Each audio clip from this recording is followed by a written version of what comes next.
Good evening to each and every one of you. Welcome to the Friday night edition of Rock and Roll on Camera. How you doing? I hope everybody's doing well.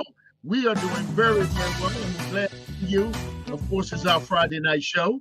We're going live across StreamYard, and of course, Facebook comes back and picks it up after an hour. Once again, good evening to you on this cool Friday evening, and it is cool because winter is around the corner. I know it because I was around the corner this afternoon and I saw it, but I'm back home now when it's warm. You know, I'm not a good winter person, but it doesn't make a difference. It's coming anywhere, and I'm blessed to be here to see it. Listen, we are having a little bit of a technical difficulties here. Always, you know what I mean, with this modern technology. You know what they say, when it works, and when it doesn't, it doesn't. So we're going to press on anyway, as we normally will. As has been, wait a minute, I might have him here. We might. No, that's Jay. Okay. Either way, we're good to have Jay here. Let me get Jay in here. Anyway, we had been promoting one of the original members of the OJs, Mr. Bobby Massey, and that's who we're having difficulties getting him on. The professor is working with him right now. Also with Bobby Massey, we had John Sly Wilson from Sly Stick and the Wilkut. He is here. And of course, everybody else is here. Drew is here. Lamar is here. Jay is here. The professor is working with Bobby. Did I say Drew? I think I said Drew. Well, Drew is here anyway. The professor is working with Bobby to get him on, but we're going to go ahead and get started anyway. Listen, before we get started, let me say to you guys, great job last week with Linda Jones. Great job with Linda Jones last week. I thought it was a very, not Linda Jones, but Terry Jones, Linda's daughter. I thought it was a very, very informative show. We had so much stuff that they talked about. What you consider like behind the scenes or behind the curtain, stuff that John knows all too well. The things that go on when you buy your ticket to go see a show, you're sitting there and all you see is the show. You don't know what led up to the show. You don't know what goes on behind the scenes after the show. And those young ladies disclose quite a bit of that information. So, John, I want to start off with you and say, how you doing, my brother? Good to have you here. What's going on? Man, I'm trying to do the best I can, man. You know, trying to make $1 out of 15 cents. Well, as Lamar said, when you do that, please let us know how that happens. You know? It's good to have you here, my brother. It's good to have you. I'm going to, since you and I have been talking all along, I know you don't want to really start the things off without Bobby, and I hope that we'll be able to get him on here. But tell us a little bit about your life and also connecting with Bobby's life and the OJs and Sly Slick and the Wicked and Cleveland and Canton, Ohio. Tie all of those together and just give us some opening statements on how we got started with this.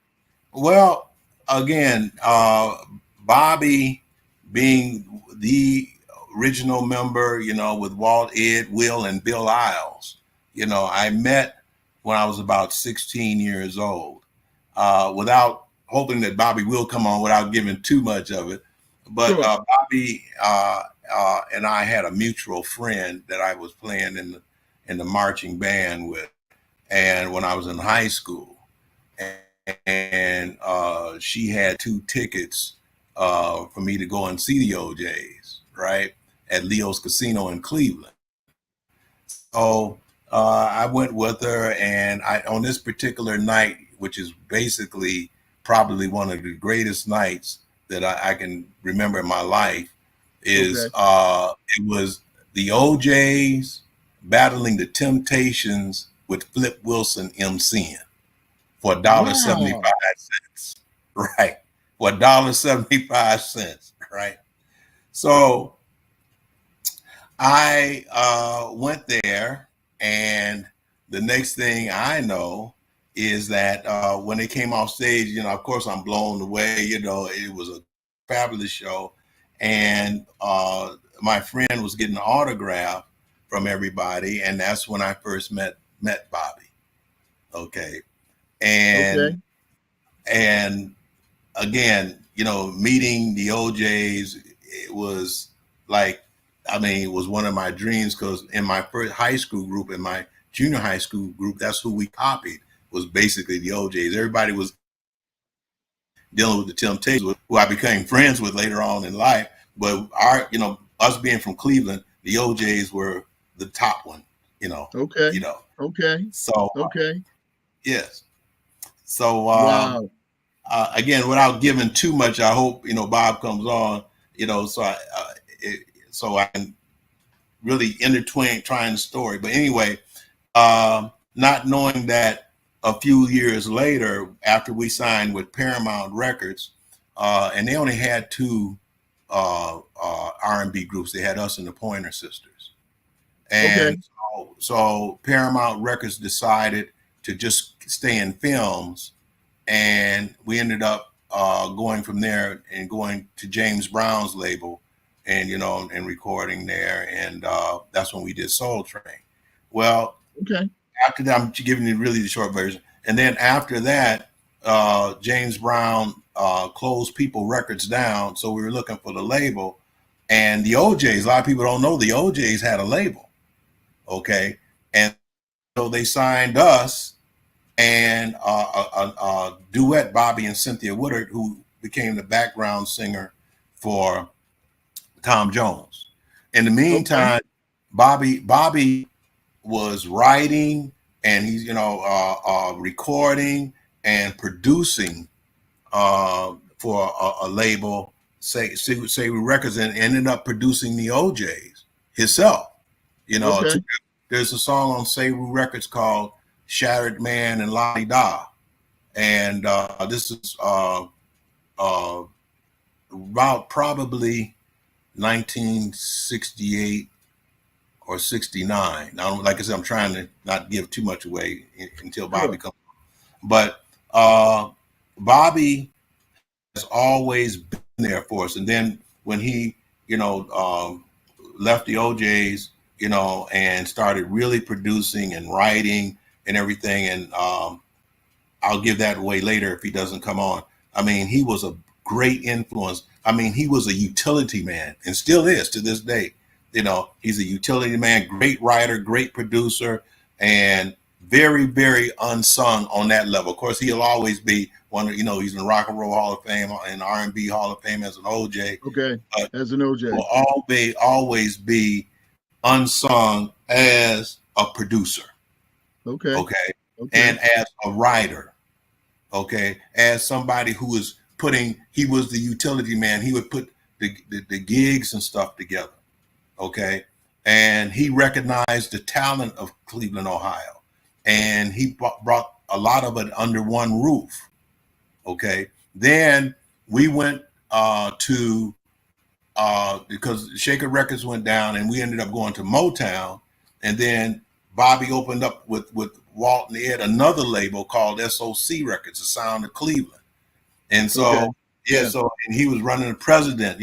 Again, I'm trying not to give too much away, so he'll tell it.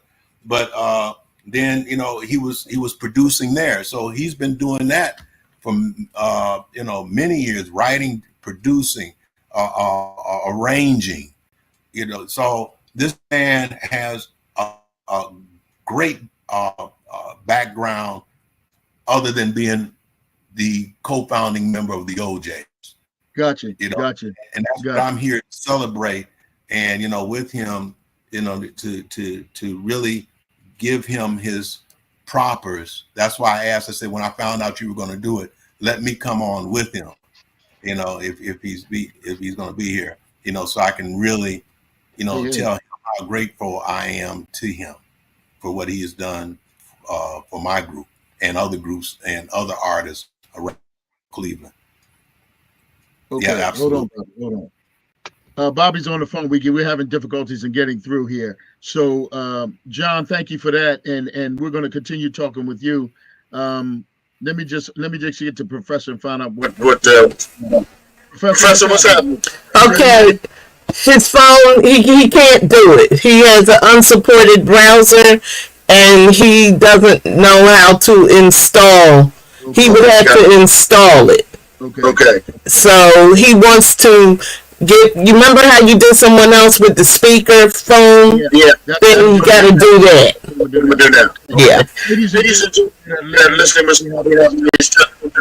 really hard. Things happen. The show must go on. I have the phone. What I'm gonna do is just have my speaker up real loud and talk. Hopefully we'll be able to hear him through my my laptop. Can you Hear me? Okay. Okay. Let me Let me turn that off. Boot First of all, Bobby, I'm sorry that we're having difficult. Let me turn these mics off so we can see. Okay. I'm sorry we're having technical difficulties. You and I have been talking all week back and forth, and I told you that John was coming on, and we've been looking forward to it, and we're not going to let this thing slow us down. So if you're willing to just talk on the phone, we're just going to have the interview and talk anyway. Is that okay? That's fine, man. I mean, I feel bad because I kept trying to hook it up in my phone since I don't know, man. My phone got hacked, and I ain't got it right yet. Okay. Well, John said you got to get rid of those two peanuts, those squirrels on the end that keep running around and trying to turn the phone on. He said you got to get it. Can everybody out there hear? Just give me a thumbs up if you can hear Bobby. Can you hear him? Okay, thanks, Drew. I'm gonna start with I'm gonna open John up and let John. Bobby's on the phone. You want to say something when we get started or what have you? Bobby, I wanted to come on this interview, man, to say thank you for this, 60 years, basically, we've known each other. And, and that's not only for me, but, Charles, Sly, Slicken, and Wicked, and Terry, that how you were and always have been a great influence on my life. And I want to just thank you and say, I love you very much, man. And thank you for everything you've always done for me and the group. But I appreciate that, man. I mean, John, hey, man, you was always, I didn't mind doing it, and I enjoyed doing it. That's all I can say on that. I just gotta do what you gotta do. That's it. Well, John was giving us some insight, not only that you're supportive being of him, you're supportive being of his group, Sly Slick and the Wicked. You're being in the business as a unheralded and an underrated writer, producer. He called you a utility man, one who does a little bit of everything to keep the group together, which I think is a monster compliment, to be called a utility man. And you're still, that's the key, you're still doing it now. Talk on that a little bit, Bobby, on how that happened, would you? Say that last part again, so I make sure I understand what you want me to do. I was just saying that John labeled you a utility man, one that can handle and has handled everything from then until now and still doing it. I just said speak on that a little bit if you would. Well, you just try to do the best you can in life, and I appreciate my mother and father for helping me out and pointing me in the right direction, trying to get me to do the right thing. And when I first got started, I used to go pick up Walton and Will, and because I had a car. Okay. And so by having the car, I just picked all of, and we rehearsed all the time. I love to rehearse. And then I learned early in the game that if you don't get out here and fight for what you want, you're not gonna get anything. I got you. That's a good thought. Good thought pattern to follow. All right. We're gonna come back. I'm gonna get some other folks involved here. This is Drew coming at you right now, one of the members of the panel. Drew, go ahead, bro. Yes, sir. Mr. Wilson and Mr. Massey, it is an honor to meet you guys and talk about this business with you. Mr. Massey, if you can hear me, I'm a diehard OJ fan. However, and I knew that they started out with 5 members and they ended up with 3. So I was researching your story. It's amazing. And I applaud you and I honor you, sir, because just like Mr. Wilson just indicated, you were behind the scenes and doing great things. And I'm researching you, and not only, I understand you are a record owner, president of a record company right now, sir. And I started a company called Sock Records years ago. SOC. Sounds of Cleveland. That's what Sock stood for. Sir, if I may, I'm talking specifically about Davaki Records. Oh, Could you Daviki? hear me? Alan? Daviki. Yeah. Davaki. Oh, okay. My fault. That was my fault. And I had two record companies. That was one of them. And I named the label after her. Okay. My question is, Bobby, are the royalties still coming in? Talking to Mr. Robinson today, and they be in the next week. All right. That's what you look for. Can you put the phone closer to the mic, please? Yeah, I got it right here as best I possibly can. Okay, Drew, we're gonna peel off, and I'm gonna move over to Lamar. Go ahead, Lamar. All right, now something's wrong again. I can't get Lamar off of mute. All right, there you go. Go ahead, Lamar. Let me say this. I feel bad, man, because I was trying. My phone got hacked about 2-3 weeks ago, and I have not got it right yet. I lost all my information in the phone. I don't have people I know, and I'm dealing with people that you have been known for years, and all of a sudden you can't talk to them. Yeah, I got you. These things happen, Bobby. And unfortunately, we'll try to get you back again. But right now, we're just going to press on with what we got, man. Okay, all right, go ahead. Go ahead, Lamar. You got a question or comment? Yes. My question is, since y'all grew up together, good evening. It's a pleasure to speak with y'all. But when y'all grew up together, did y'all have any other jobs working together? And what made you turn to singing? John, you on? No, hold on, John. Let me put you on. Go ahead, Bobby. You can start. What was the question? The question was, when you guys were singing back in the day, did you hold any other jobs that you did? Am I correct on that, Lamar? Did you hold any other jobs? Yes. Okay. Yes. Yeah. Did you hold down any other jobs besides singing, and what turned you to singing, if you would? My mother was a singer, and she sang in church, and so she, I used to go with her all the time. And then my dad, he used to like to go hear all of the religious singers. So every Sunday we were somewhere listening to somebody sing. Wow. 20 quintets and okay. The Mighty Clouds of Joy, all that kind of stuff. So I grew up with them kind of people. Okay. So you had somewhat of a church background. Yes. Religious background. Yeah. John, you want to chime in? Well, again, Bobby always came, him and Ed and Will and Bill, they always came with the soul. I don't care what, I tell people, as great as the OJs are, I said, if you really want to hear the OJs, listen to them all the way from the 60s till 1970. Okay. And, that's when you got Lonely Drifter and Stand In for Love and How Does It Feel? Bobby, talk about the mascots for a second. Yeah. I was going to ask, that was my next question. Go ahead, Bobby. The mascot was the first name that we had when we first started. And we were started out as the mascots. But when we went down to King Records,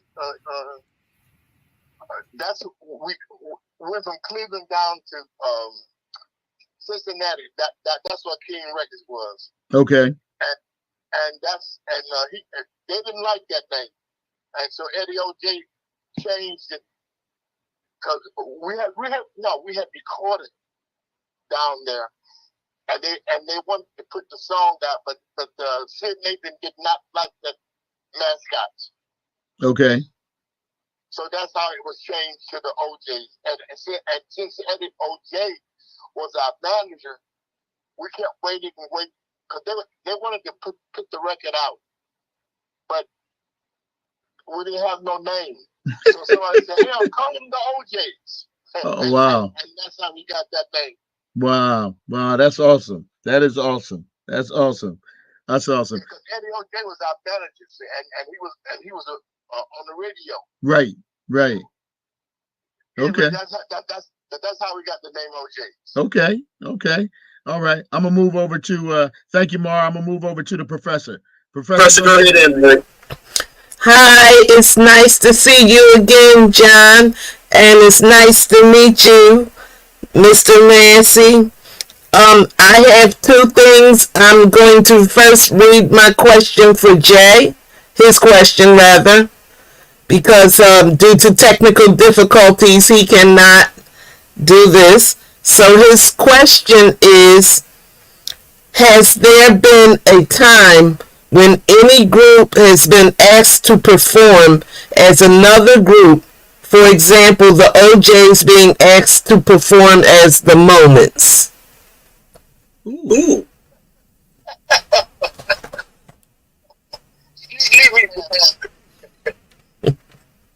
When I was on the phone with California, we were everybody. We used to work as different people, the drifters, and all kinds of people like that. That's stuff. That's things that you do to make it in life. Oh wow. That's interesting. That's Yeah, very interesting. you know, when I moved to California, and the fact that we could sing good, so I can't think of his name now. Some guy that he used to call me and said, "Man, I need some drifters." So we would rehearse all week, learning all the drifters songs, and then we go work as the drifters. Wow. That's interesting. I didn't know that. That's very interesting. Yeah, I mean, we did a lot of that. I mean, that's how we was able to make it out there in California when we first got out there. I mean, because the OJs was not nobody that people knew. Okay. Okay. I mean, not that many people, I should say. I mean, the black radio station knew us, but I mean, that was it. So we had to work how we could. So we worked as a lot of people. Okay.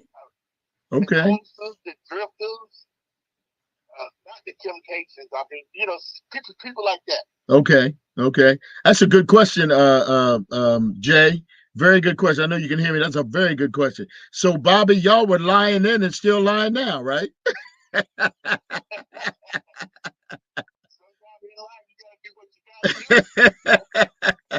Professor, come on back because you you said said you you had had a a question question for for yourself. yourself. Yes. Then my question is there another musician, singer, or songwriter that you have mentored or trained, and what did you do to help them? Ooh. Did you get Did you that, get that, Bob? Bob? No. Her question was, and I apologize for the technical difficulties, but we're pressing on anyway. Her question was there another songwriter, singer, band member that you mentored, and what did they proceed to do?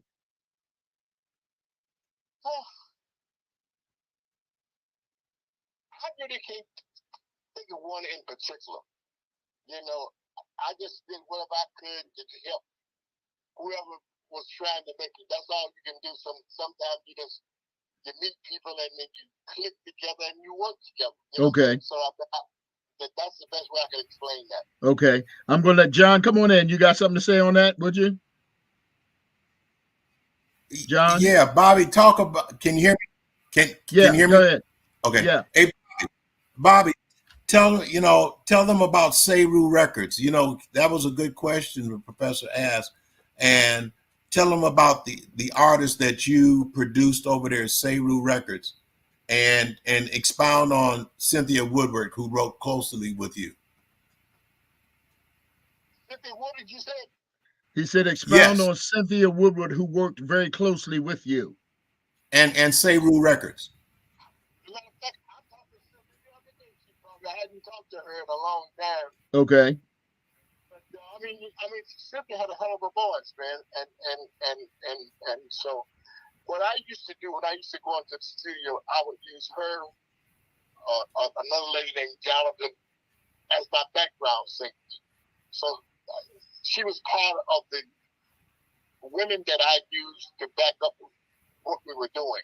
Okay. At the time.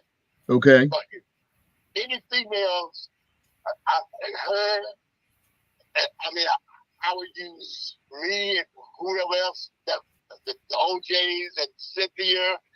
But man, you know what? I know I'm getting old now because I damn never forgot about them. Well, that's why John's here to bring it up. That's why he's here to make you remember. That's why he's here. Now, Bobby, tell us. John said something about Sevu Records. Yeah, well, Sevu Records, matter of fact, was owned by a friend of mine named Chuck Brown, and he had cut a lot of songs and stuff with other people. But when I went there and worked with him, I'm trying to think. Seru, that was just a mother's name, Sarah Ruth or something like that. So he took those two names and put them together and formed Seru Records. That's how that came Okay. From. Okay. And then I just went. I knew Chuck. Chuck was a bail bondsman. Wow.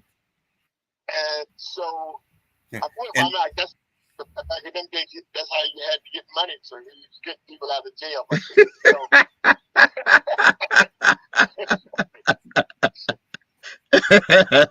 We talk about those Friday nights and those Saturday night shows, huh?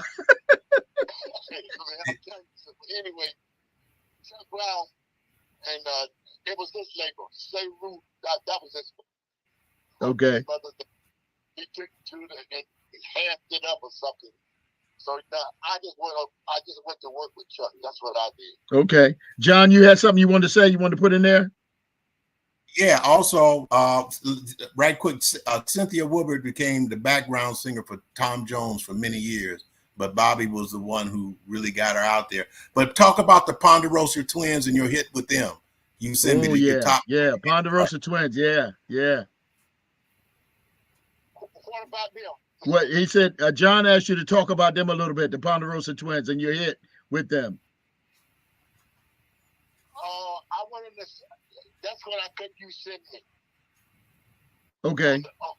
Yeah, that was the big song on the Ponderosa Twins, and we put that out, and it took off, and this took off. But the Ponderosa Twin was two sets of twins, and Little Ricky. So it was two sets of twins plus one down, and so that's why they were called the Ponderosa Twins plus one. Okay. That's where the plus one comes in. Okay. Two sets of twins and one guy who wasn't a twin, and that's where the plus one came in. Okay. Are they still alive in all of them or any of them? Oh boy.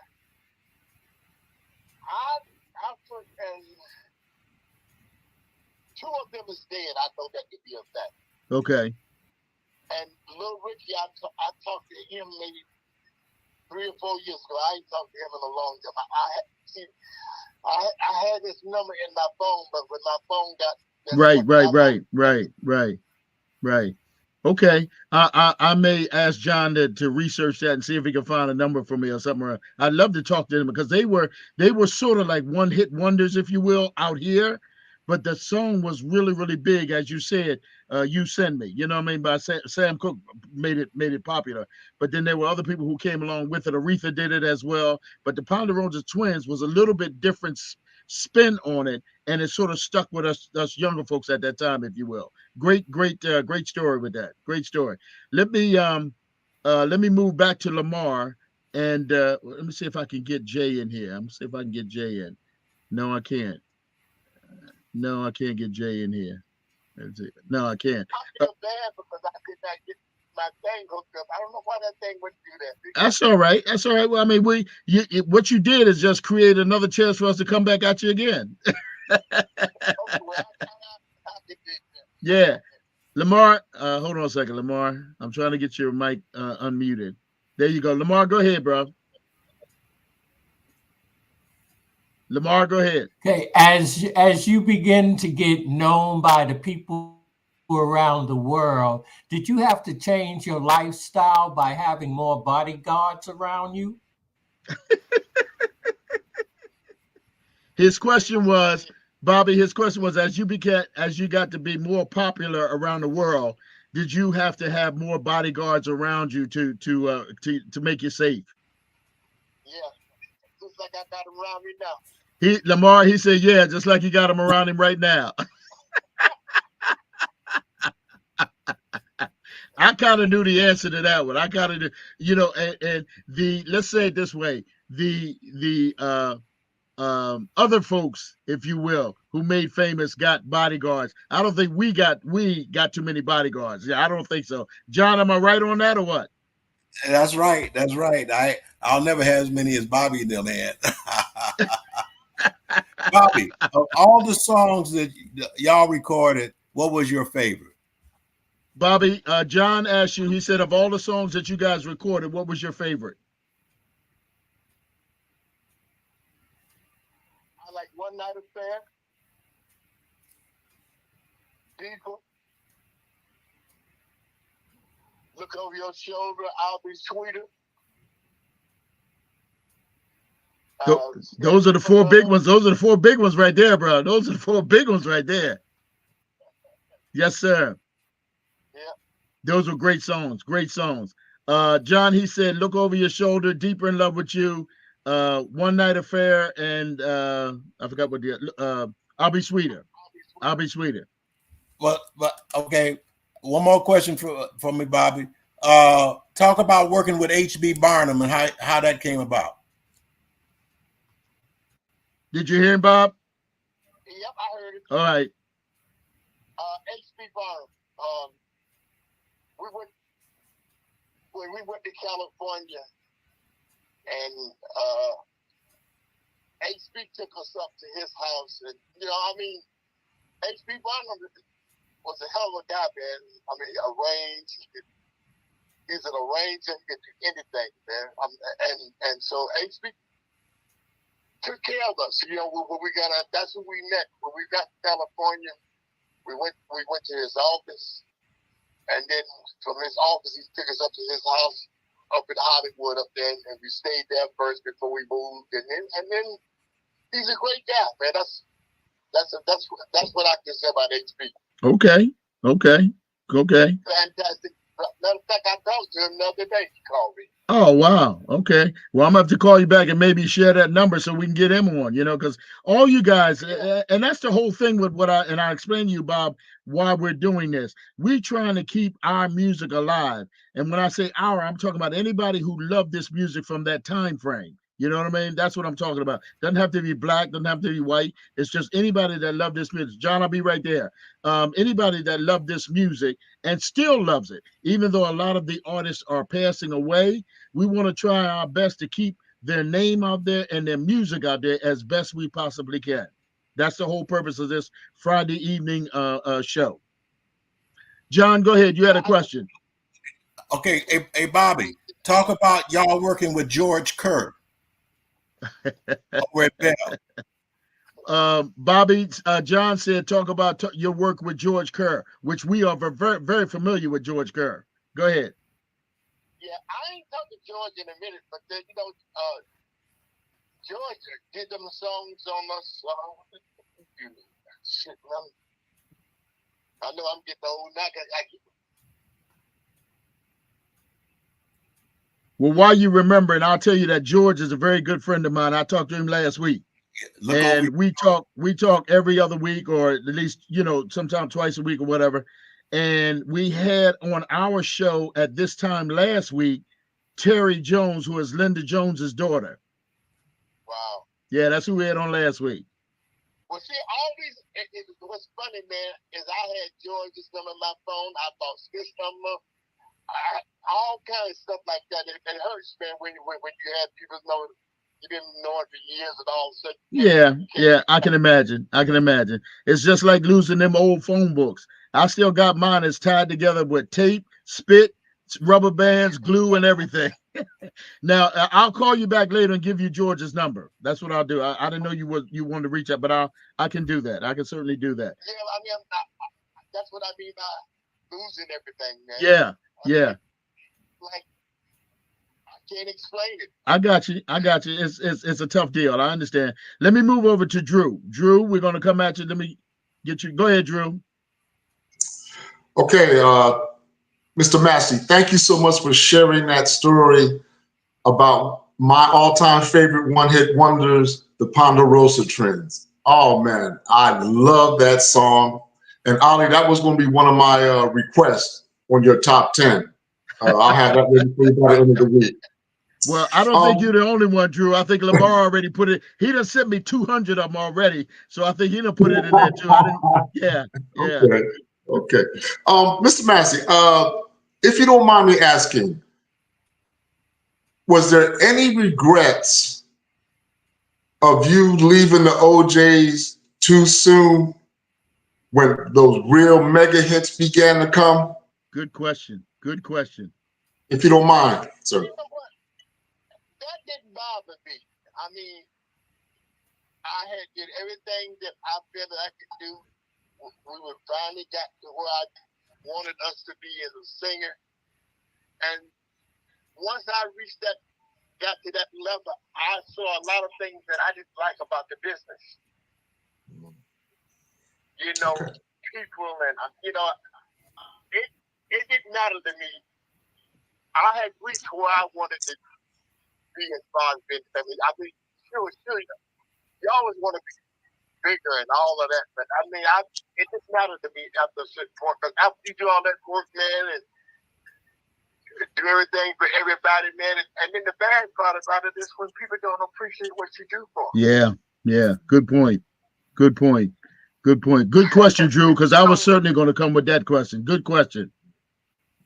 Go ahead. Once it got to be that point, I didn't want to do it no more. I mean, I love Walt, I love Ed, man, but you know, sometimes, man, I knew if I stayed in that group, I was gonna have to get high and turn to drugs and all that kind of stuff, and I didn't want to do that. Okay. Well, I know that all of us here commend you on the step to turn away and do what you did. John has always talked very highly of you ever since we started talking. So I want to say to you right now on the air, that took a hell of a step for you to do an about face or right turn or left turn and walk off and don't look back. That took a hell of a lot of you. And it obviously shows by what type of person you are from listening to the accolades from John and some of the other folks. So I tip my hat to you and commend you on that. That was awesome for you to do that. You know, it's funny, man. I mean, the question in life is, how famous do you really want to be? When is enough enough? Okay. I've been the kind of question I ask myself. I said, you know what? I've been out here. I can work the Apollo, the Regal Theater. I can get all these theaters, and then the shit is getting worse now. Yeah. And when are you satisfied with having enough peace for yourself in life? Okay. Well, when you left, Bobby, in 1971, that was starting to be the craziness that started following, you know, in the mid-70s. Because I did a show on the 70s last night. The music changed drastically. And that's what I played all 70s last night. And the music changed and started going into whole different areas, if you will. And it was accepted because that was the way of the world changing, if you will. So again, I say to you that on behalf of the Music Lovers LTD, we salute you for making that left turn, right turn, or about face, whatever it was, for you to end up where you are now. We salute you for that. You sit down here doing nothing. That's all right, though. That's all right. I know, man. I'm just being smart on that, man. Yeah, that's all right. I've been telling people, man, aren't you sad about nothing? First of all, I'm 84 years old. Okay. I can still walk and talk. I'm still driving. And I can do a lot of things people 84 years old can't do. Yeah. That's a blessing, my brother. That's a blessing. It's a blessing to me. I got you. Yeah, I'm going to have a lot more money. I thank God for the fact that when I came up, man, I learned how the coasters, the drifters, all them guys was telling me, man, you need to write songs, man, copyright your stuff, and I did that, and I copyrighted my song. That's how come I'm still getting paid today. That's a good thing. That's a good thing, and that's a lesson to be pointed out to the youngsters that are coming through. That's a very, very good thing. I was saying to you, Bobby, and I'm going to let John jump in here in just a minute. I was saying to you that last night I did a show on all 70s music. Well, and just to show you how things change, and I know you know it, John knows it, and us music lovers, we know it as well. When I started in radio, you couldn't say the word hell over the mic. Now you can say hell to whatever degree you want to say it, and a lot of stuff else to go with it. You know what I mean? So that just shows you how things have changed mightily in this business. Well, I understand. I mean, not they get cussing and all kind of crazy stuff. Yes, yes. I mean, before I had, I'm trying to think of something we had. You said trumpet player Kenny Red. Huh? You said Kenny Red, the trumpet player. Yeah. Wasn't that Kenny Red? Man, I forgot all about Kenny Red. Wow. That's why John is here. John remembers everything. Yes, he does, brother. Yes, he does. Dates, times, and everything. Yep.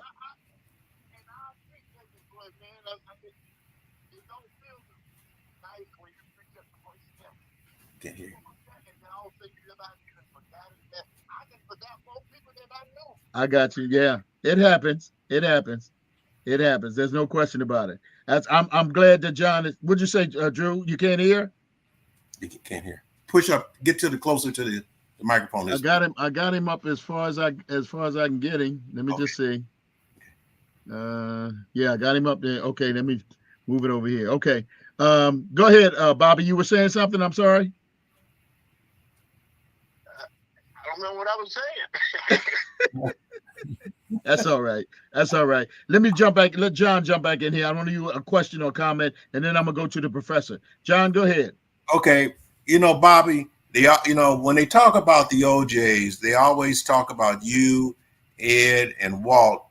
Expound a little bit about Will and Bill. William,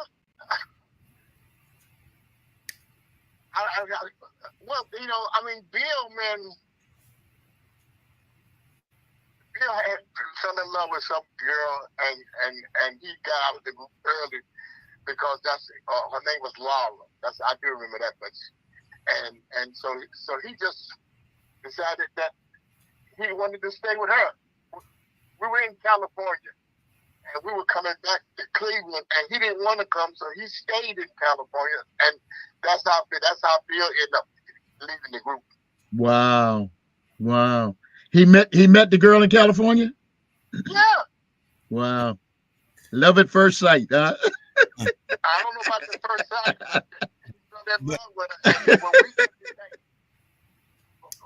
But if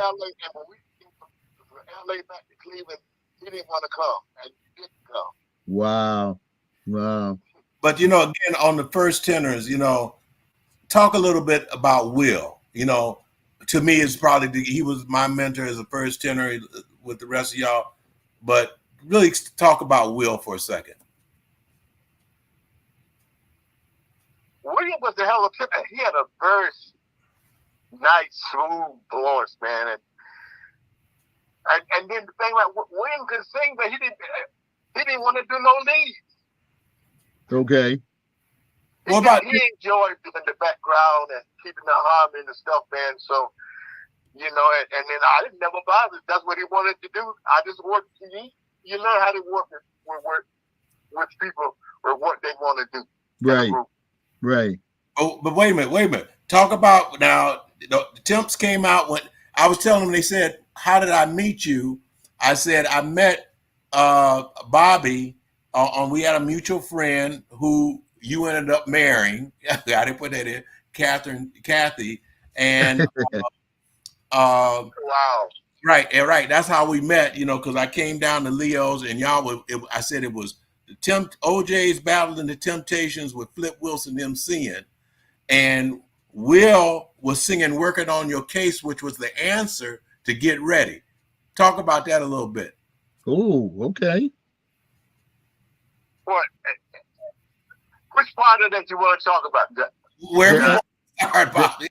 You said the answer part to the Get Ready by the Temps. Working on Your Case. Working on Your Case. What do you want to know about that song? No, I'm just saying. It was supposed. Go ahead, John. I'm sorry. I was saying, you know, I call it the answer to Get Ready and tell them how Will, because you just said Will didn't want to do too much leads, but he tore that song to pieces, man. Maybe I'm working on your case. Yeah, it sure did. We had a nice voice, but I really wanted to cut him on some other stuff, man. But after after we started moving and stuff, I never got back to doing what I wanted to do with William. Okay. One more question. Talk about when you cut on them Shattered Man and La Di Da. Okay, that's Fred Butler. That was some songs that he had, man, that I thought were nice. And when I heard people still, I used to take them songs and take them and go in the studio and cut them. And so Fred Butler had them two songs, La Di Da and Shattered Man. And so I put the music together for it with me and Russell Evans and went in the studio and cut them. Man, that's awesome. That's awesome. We got some history here, some really, really good history. And being an original member of the OJs, it doesn't take anything away from that. That makes it all the more interesting. John, I'm going to switch over to Lamar, and I'm sure he's got a question or a comment. If I can get the unmute off. Hold on, Lamar. Hold on, I'm trying to get there. There we go. Go ahead, Mar. Hello. Yeah, go ahead, Mar.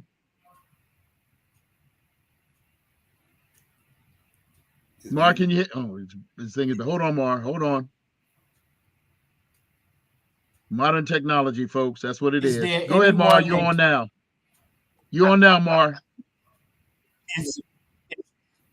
Is there anyone that? Is there anyone that you would have liked to have written a song for or do a duet with? Oh, good question. Did you get that, Bob? I didn't hear what he said. He said, is there anyone that you would have liked to write a song for or written a song on or done a duet with? Well, I don't consider myself to be no lead singer. So, I mean, if it's part of a group, I'd be part of anything that they did. But, I mean, as far as trying to be a lead, I didn't ever want to do that. Okay. Okay. Mar, you got the answer? Too much extra work. All right. Good question, Mar. I felt like I already had a job that was bad enough doing what I was doing. Right. And I can understand that because, like I said, John called you a utility man, so that we know what that entails. Let me jump over here to the professor. Hi. Could you describe your creative process when you're writing a song? Ooh, good question. Say that again. I didn't hear it. She says, can you describe your creative process when you're writing a song?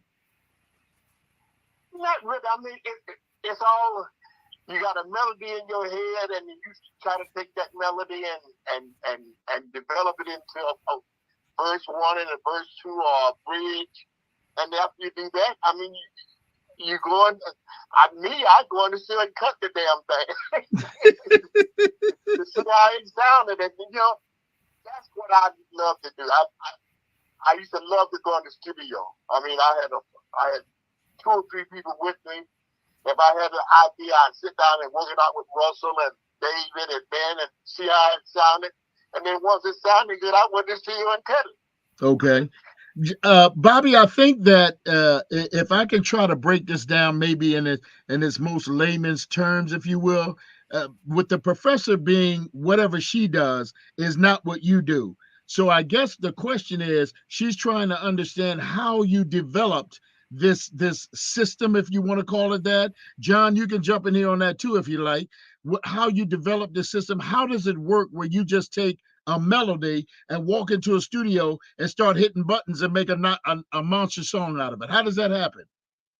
Well, you don't do it like that. Now, I mean, to me, what I used to do, if I had an idea for a song, and first I work it out in my own mind, then I would go get Russell and work it out with him, and then we get with the bass player and the guitar player to see how it sounds, and work out how you want it to go, whether it's gonna be slow, medium, or fast, like that. That's how I recorded most of the stuff that I did was like that. Okay. Did you have a preempted notion when you walked in that you wanted it to be a fast song, or you wanted it to be a medium song, or you wanted it to be a slow song? Did you already have that notion in your mind when you walked in? I knew that from the time that I wrote the song. Okay. Or start working on it. You know, whether it's gonna be fast song or slow song or medium. Sometimes you started out slow.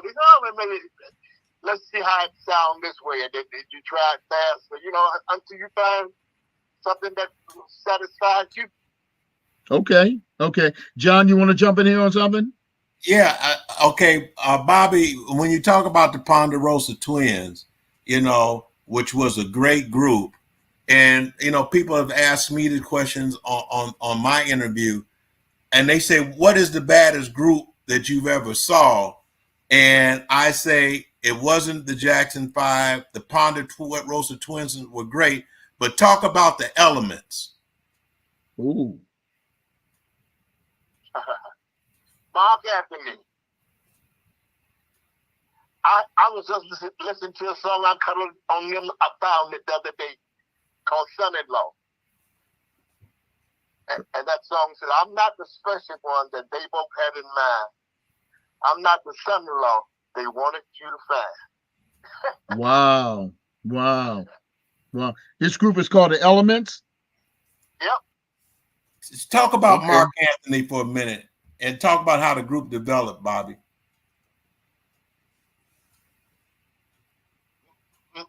Mark Anthony. I'm trying to think. How did I know what. I was cutting the Ponderosa Twins +1. And they couldn't sing the song. So I got Mark Anthony to sing. I got that, darling, you sing me. That was Mark Anthony singing that song. Oh, okay. And so after I recorded it, then I taught them how to sing. Okay. But Mark Anthony is the voice on that. That's awesome. That is awesome. That's awesome. Okay. Thank you, Professor. I'm coming back to you, Drew. Hold on one second. Go ahead, Drew. Yes, Mr. Massey. It turns out you've been a pretty prolific songwriter over the decades. It is my understanding that you've even written songs for today's hip hop artists. Tyler, the Creator, Kanye West. Could you talk a little bit about that aspect?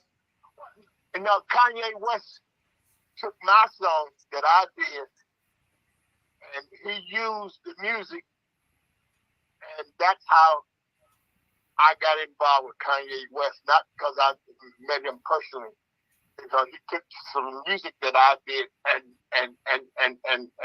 used it on some of his tracks. Oh, okay. And because of the fact that I wrote the song and I own the copyrights, I had to get paid for more things than one. Okay. As a matter of fact, royalty coming up next week on that. And then that song has kept me living. Kanye West did that song, and that's the thing that has kept me getting a few $1,000s a year, at least $30,000-$40,000 a year. That's awesome, man. That's awesome. You know, I know that Drew is smiling with that, and the rest of us music lovers, we're glad to hear that you're getting paid for what you did. That because there's so many artists, and John and I have talked about this often, that have put in the blood, sweat, and tears and have gotten nothing. You know what I'm saying? Have even passed away. Little Richard died saying that he was still trying to get royalties that belong to him. So we're very glad to hear that you're getting what you deserve from a mega artist like Kanye West. Absolutely. Absolutely. Glad to hear. John, you want to jump in there and say something? Yeah, another person that was involved in Bobby's life, who also, to me, was one of the greatest entertainers. Talk about Bobby Dukes. Ooh, Bobby Dukes, yeah. Bobby Dukes. That's my man. Me and Dukes was cool, man. I mean, I had a song. What's that song that we did? Oh shit! I can't think of the name of the song right now. Help that on OJ's album. It was a bad song I did anyway. But Bobby Dukes could sing, man. I mean, and the main thing about Bobby Dukes, he was a good performer. Okay. And he used to. Matter of fact, the OJ used to use him to introduce them. And he go out first and dance and do all those kind of things. Bobby Dukes was a hell of an entertainer. Okay. So he was the opening act for the OJs on many occasions. On some occasions when they wanted to use him. When I was in the group, I could bring Bobby Dukes. But when I got out, then that ended. Okay. Gotcha. It's amazing when you look back and you say what could have, should have, maybe been. You know what I mean? What could have, maybe. It's amazing. It's funny. I mean, y'all is taxing my mind. This is taxing my mind because a lot of these things I don't think about it anymore. Okay. Because obviously in my mind it's not going to do me any good to think about it, and because I'm not into history like a lot of people, but I can see, you know what, I feel that, and then sometimes you can feel bad because you couldn't do what you wanted to do. See, that's the thing that people don't understand about me. I tried a lot of things that was and a lot of them things I know would have worked if I could have got the support.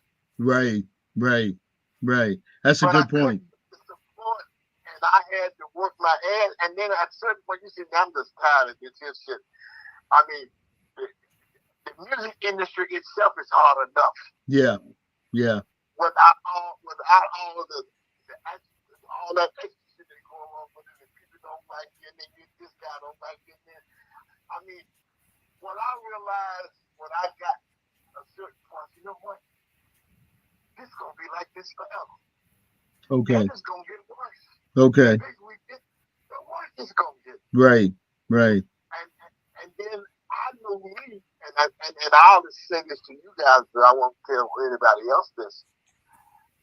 I think it would have made me start using and trying to do some other shit that wasn't good in life. I got you. So sometimes you gotta. That's why I walked away, because it was going to change everything about me. Well, I knew that, but nobody else knew that. Well, like I said to you, man, we certainly appreciate the left or right turn or reverse, whatever it is that you did, because look at where you are today. We really do appreciate that. I'm going to go around the room, Bobby, and we're going to say our final goodbyes and comments and what have you. I'm going to start off with Drew. Go ahead, Drew. Mr. Massey, thank you so very much for joining us. And thank you for the information, very informative. And I admire you for taking that left turn and not looking back, man. You were very prominent behind the scenes, and it's an honor to meet you, sir. Thank you so very much. Thank you. Thanks, Drew. Okay, let me shoot over here to Lamar. I am so sorry that Jay can't be in here on this. Hold on, Lamar. I'm trying to unmute here. Okay, Lamar, go ahead. Okay. Thank you for all the information that you provided to us. And my last question to you is, what advice would you give those young people who's into music so that they won't get ripped off by those that will try? I would tell them to do a little studying, find out what copyrights mean. Because it starts there. If you can copyright your material, you can protect it.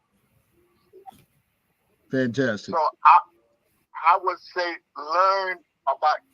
That's the thing that we didn't do coming up. We wasn't doing copyrights. But when I came up, I met the coasters and the drifters, and they said, "Young man, let me tell you something, brother." He said, "Man, you got a great group. Whatever you do, start writing and copyright your own stuff," and that's how I got into doing that. Fantastic. Good question. Good question, Lamar. Good question. Good comment. Professor, come on in. Well, thank you both for joining us. It's been a pleasure. Learned some things. And I'm so sorry I couldn't assist you better with getting on here tonight, but we'll have you back again and hopefully everything will work out. Okay, well, I appreciate you on this call with you guys. I do, and I'm just sorry that I couldn't. Maybe next time my phone will be in better shape. Yeah. We'll cash the royalty check and get you a new phone. We'll be all right. John, you want to close up, John? Yeah. Bobby, I want to say again, and I'll say it to you when I come home again and see you.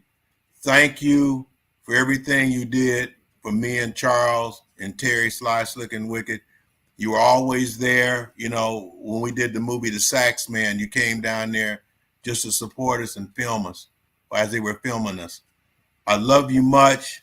And, you know, again, my heart is always pouring out for what the things you taught me, you know, of these many years that we've known each other. I love you so much, man. And, you know, God bless and keep you safe. I appreciate that. I'm in California. Thanks, brother.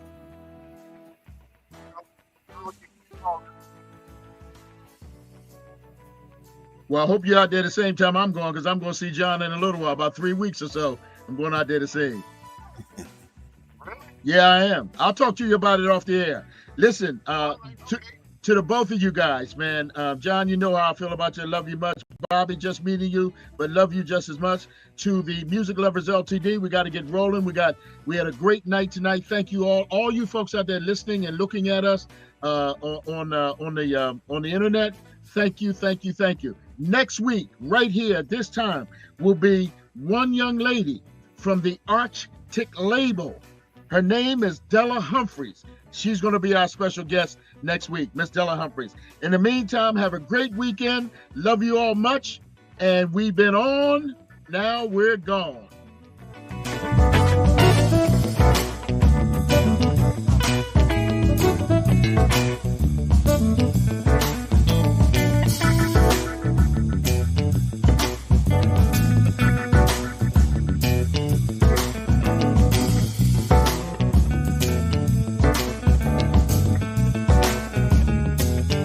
Take care all. Ciao.